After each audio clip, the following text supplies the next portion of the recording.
बैठो पहले। तुमको कई दिन समझाए हैं ये लड़ाई झंझट मत किया करो, हैं? लड़ाई तुम करता है और सब हमको गांव वाला हमको बोलता है कि तुम इतना बदमाश क्यों हो गया, इतना लड़ाई क्यों कर रहा है।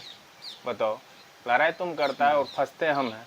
ऐसा गलत काम मत किया करो। वही तो हम तुमको बोल रहे हैं। मैं जहाँ जाता हूँ मेरा दोस्त बोलता है तुम बदमाश क्यों हो गया है, तुम लड़ाई क्यों करता है सबसे। बताओ, हैं? मेरा दोस्त हमको बोलता है और गाँव वाला तुमको बोलता है। हम जब भी जहाँ निकलते मेरा दोस्त बोलता है तुम ऐसा नहीं था, हम गए बाजार, लड़ाई क्यों करता है, वहाँ सब क्यों उससे झगड़ा करता है। नीरज तुम इतना लड़ाई झंझट क्यों करता है।